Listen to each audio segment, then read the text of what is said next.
Coming up, we've got a great show for you on American Black Journal. We're going to talk about business and economic trends to watch for in 2023 and how it could impact African American entrepreneurs and consumers. Plus, the world famous Alvin Ailey American Dance Theater is making a stop right here in Detroit. We're going to hear from the company's artistic director. So don't go away. American Black Journal starts right now. From Delta faucets to Behr paint, Masco Corporation is proud to deliver products that enhance the way consumers all over the world experience and enjoy their living spaces. Masco, serving Michigan communities since 1929. Support also provided by the Cynthia and Edsel Ford Fund for Journalism at Detroit Public TV. The DTE Foundation proudly supports 50 years of American Black Journal in covering African American history, culture, and politics. The DTE Foundation and American Black Journal partners in presenting African American perspectives about our communities and in our world. Also brought to you by Nissan Foundation and viewers like you. Thank you.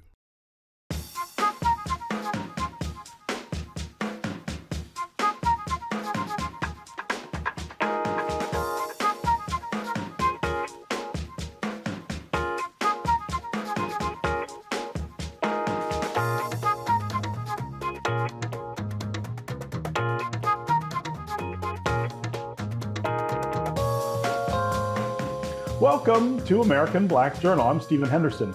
We are almost 3 months into the new year, and there are still a lot of questions about the economic outlook for 2023. As the pandemic eases, will this be a year of recovery for small business owners? Or will inflation and unreliable supply chain and fears of a recession lower hopes for a financial rebound? I sat down with marketing consultant Mark Lee of the Lee Group to talk about what African American entrepreneurs and consumers can expect in 2023. This is a weird year, I feel like, from an economic standpoint. There are indicators all over the place, right? We've got record unemployment on one end, but also still record inflation, even though it's not still going up. On the other end, it makes it hard, I think, to decide, well, what are the smart plays for the year and what's the economy likely to do? Just start off giving me a thumbnail of what you think we're dealing with and anticipating in 2023. Well, I think you hit the nail on the head. I mean, we're seeing inflation is still high, but it's slowing down. It's been kind of bumpy the last couple of months.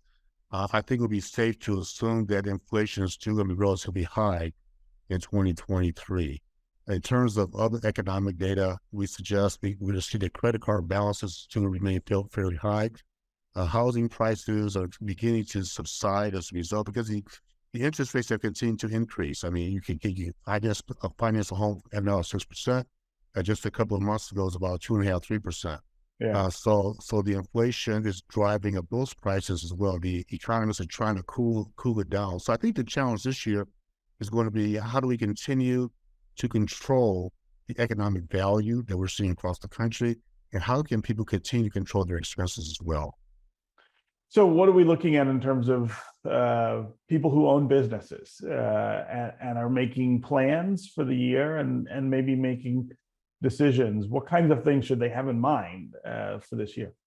Well, let me start by saying, particularly for Black businesses, let me just say the earnings are down significantly relative to the population at large when it comes to white businesses year over year. So the first challenge that businesses are going to look for, particularly Black businesses, but this also equates to all businesses, go back and review your bottom line, go back and review your expenses, make sure that you have a plan. You and I talked about this before.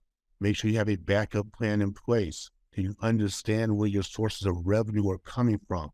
Are you beginning to or enhancing, enabling technology to deliver your services? So you really need to go back and retrench, if you will, and look at your current business plan, look at the technology capabilities that you may or may not have, and apply those directly into your business as you think forward. Yeah. So the cost of borrowing money, that's of course related to inflation, and then the interest rate hike has special implications for for business owners? What are you counseling, especially as you point out, given the reduction in sales and in revenue that Black businesses in particular are facing? Is this a time to even think about borrowing? I always say, we've heard this phrase, how you before, Stephen, cash is king.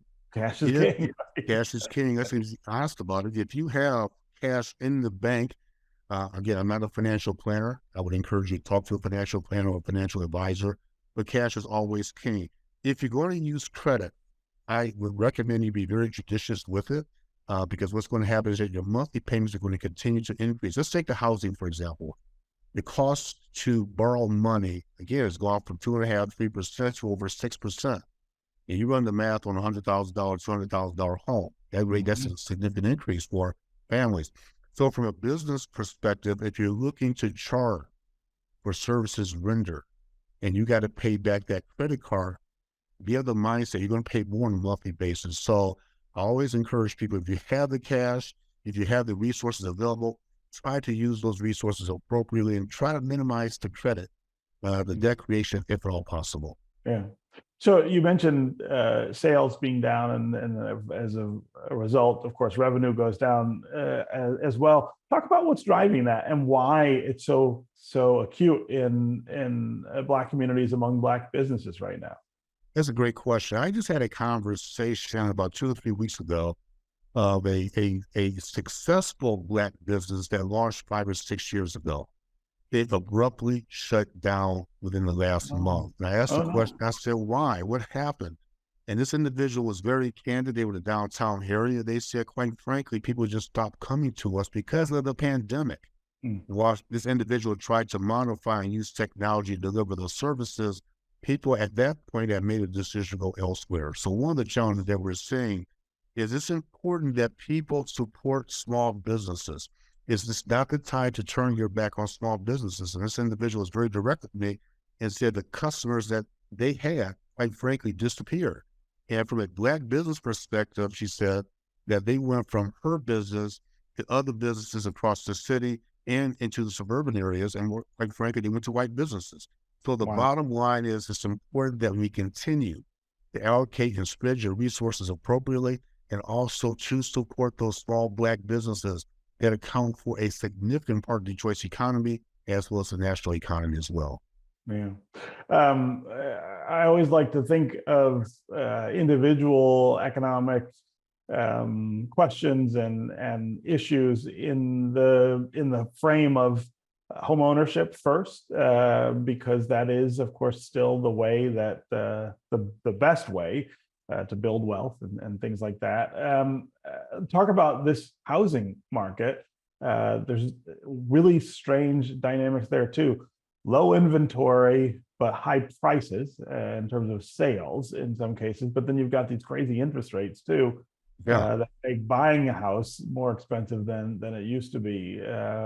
Should African Americans in particular even be participating in purchasing homes this year, or should we be waiting till things cool off a bit? No, I think it's always encouraged, again, if you have the resources, if you can invest in purchasing a home, you should. Why? Because that's still a person's biggest investment in terms of creating wealth. And if you sit out another year, it's kind of like playing the stock market. I don't play in the stock market, but we've all heard this phraseology. You want to diversify your portfolio. You don't know what the market's going to do for the next day or for the next year. And if you have the resources, you're right. We are in a crazy market right now when it comes to housing, when it comes to inventory, when it comes to cost. So go back and evaluate your personal finances. Go back and evaluate your resources. If you have the opportunity to purchase a home at this point, that's for you to make your own personal decision. But in terms of wealth generation, that's one way that we can continue to build wealth. And as it comes with housing for Blacks, we are still underrepresented in the marketplace when it comes to purchasing homes. Therefore, you still have that wealth gap when it comes to home ownership. Yeah. So one of the big questions on everybody's mind is whether all of this strangeness in the economy is ultimately signaling that we're going to go into a recession. And of course, politicians worry about that, economists worry about that, but individuals and businesses have to worry about it too.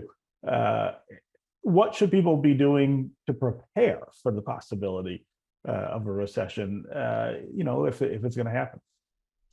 There is a lot of speculation. Again, I've talked to a lot of businesses. I've talked to economists as well. There's a mixed bag. Some people are saying it will be a mild recession in 2023.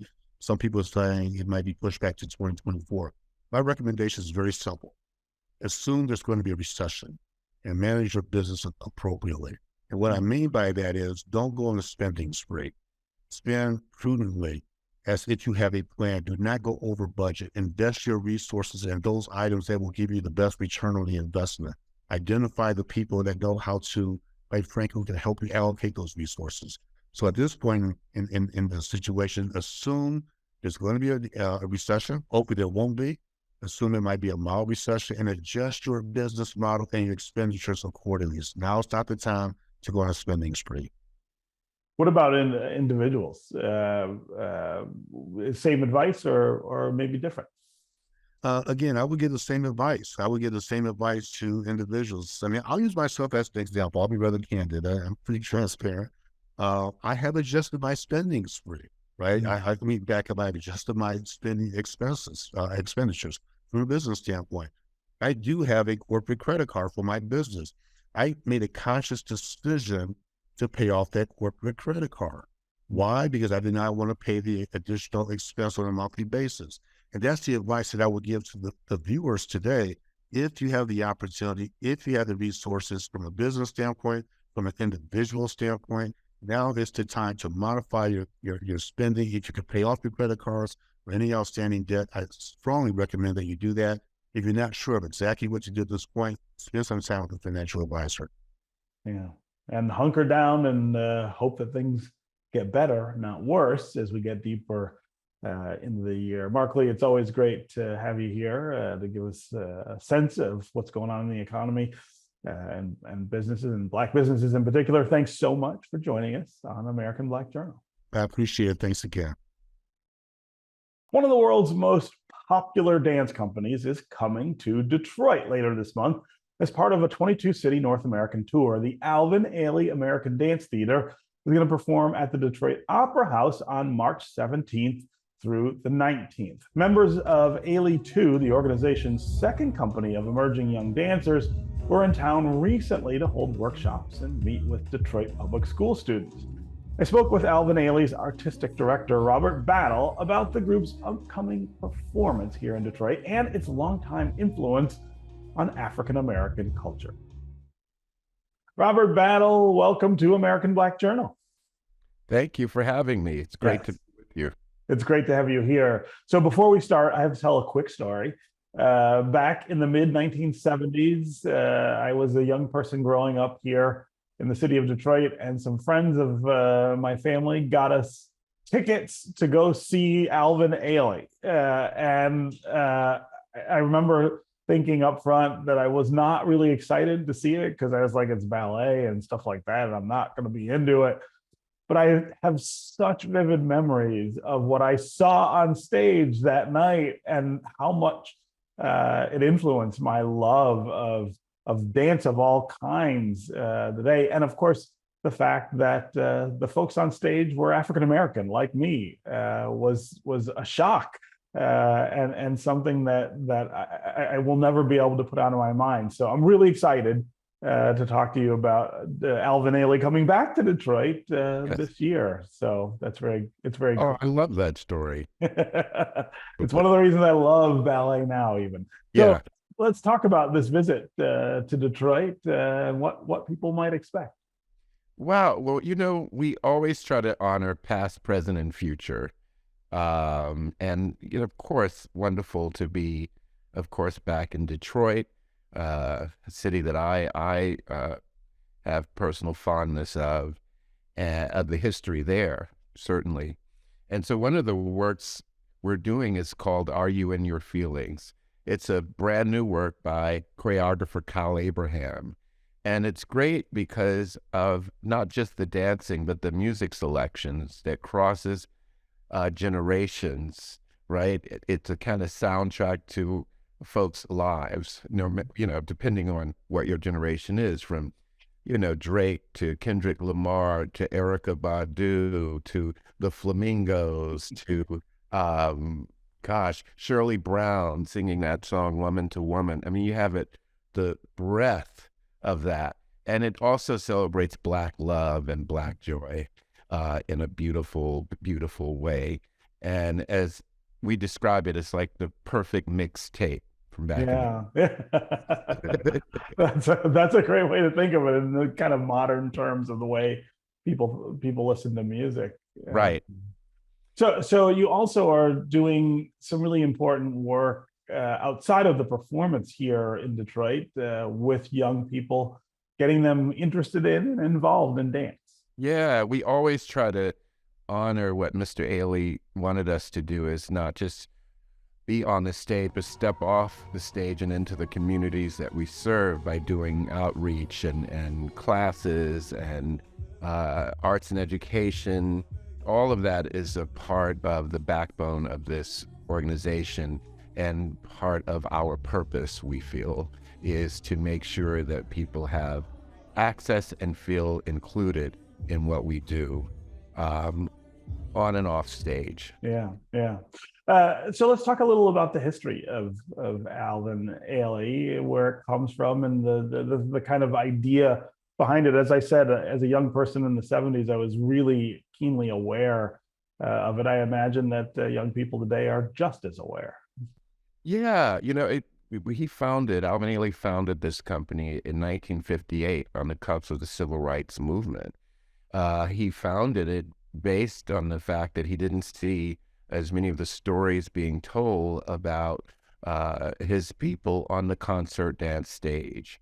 And indeed, there weren't a lot of opportunities for Black dancers. And so he really wanted to change that. Mm-hmm. And then in 1960, a couple of years after he founded the company, he made one of the most important dances ever created. And that work is called Revelations. Mm-hmm. Of course, if you've even sort of heard of it, of the Ailey Company, you've heard of Revelations. Yeah. The suite of spirituals that expresses the tenacity of the human spirit to endure through faith. And it's a universal message of hope that we close every program with. But Alvin Ailey really changed the face of contemporary dance when he started his company through his work and through him giving the platform to other choreographers as we continue to do that. Judah Jamison continued, and now I'm only the third artistic director. Mm-hmm. It's a wonderful organization, a vast organization that does some very important work, not just in our country, but all over the world. Yeah. And as you point out, there were doors that needed to be opened and ceilings that needed to be smashed through for African Americans who were interested not only in ballet or classical dance, but all forms of dance and getting work. That's really changed over the time that Alvin Ailey has existed. Yes, absolutely. I mean, there are a lot more possibilities now of folks who've come through the Ailey School. I'm just speaking about Ailey right now, but we have, even within our own structure, we have the main company that you'll see, but we have a junior company called Ailey 2, which is 12 dancers that also tour, that come out of the Ailey School. We have our arts and education program. We have Ailey Extension, which is classes for everybody. So, you have to imagine over a company that's about 64 years old that so many have gone on to create their own companies or do their own work, and the lineage keeps going that way, but opportunity keeps growing that way as well. Yeah. So you recently were invited to the White House. Yes. To have lunch with First Lady Jill Biden. Tell me how Yes. much fun that was. Oh, it was great. It turned out that she wasn't feeling well, although she loves the company and has long before he was even President Joe Biden was even vice president. Uh-huh. And but we did have an audience with the president himself, who made a surprise appearance, invited us into the Oval Office and regaled us with wonderful stories and anecdotes for about a half hour it was really personable and wonderful Yeah. to be back there at the White House again. Yeah. So I want to talk just a little about the arts in sort of a broader context, and the constant challenge that we face maintaining the arts, making sure that people have opportunity to participate in the arts, and what that looks like sort of on the back of the pandemic, which of course was this massive disruption to all of our lives, but was particularly disruptive to performing arts. Yes, yes. I think we will never take for granted that, that this is not promised to you. That I think the reality of it came into focus kind of like this intense reality. I mean, I think most of us, we were in the middle of a tour, and we had to bring the dancers home, but we thought, oh, maybe a couple of weeks and then we'll get this sorted out, that kind of thing, as many people did. So we had to go to our digital world and really tease that out and have a virtual presence, which in some ways, now that the cat's out of the bag, will never change, but it will help augment the live performance because nothing beats that. But we did something called Ailey All Access just to keep our audiences engaged. And indeed, we grew our audience because millions of people who probably otherwise would be too busy to go or not able to go were able to have that access. So I think that speaks to inclusivity in a wonderful way, because that's what Alvin Ailey was all about. Yeah. And so we managed to survive based on some wonderful gifts that we received, Ford Foundation, et cetera, and our wonderful board that helped, and donors that help maintain us through this really unprecedented time. But I think we have to continue to think outside of the box. We have to continue to engage in different ways as we move forward, not let it just be a footnote on the pages of history. Sure, sure. And as you said, you're just the third artistic director at Ailey. You've had to lead out of this pandemic and into the future. What's next, and what do you look forward to? Now that we can all be together again.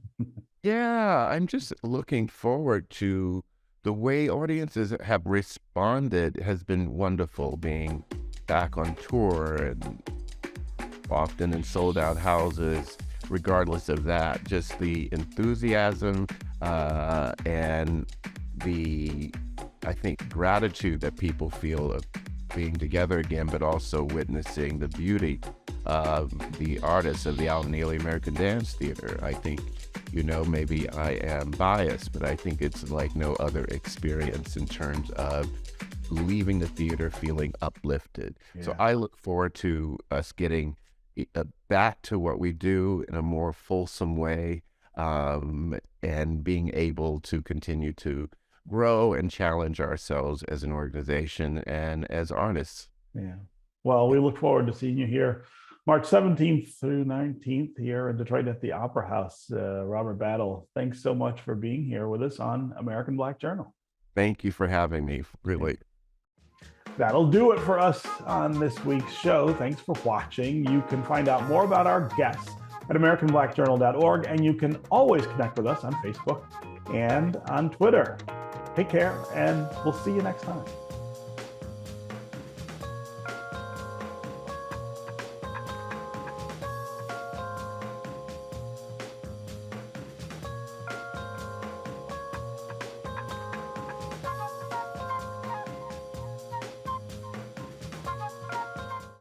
From Delta faucets to Behr paint, Masco Corporation is proud to deliver products that enhance the way consumers all over the world experience and enjoy their living spaces.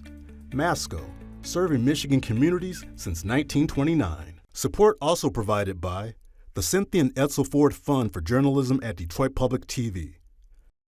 The DTE Foundation proudly supports 50 years of American Black Journal in covering African American history, culture, and politics. The DTE Foundation and American Black Journal partners in presenting African American perspectives about our communities and in our world. Also brought to you by Nissan Foundation, and viewers like you. Thank you.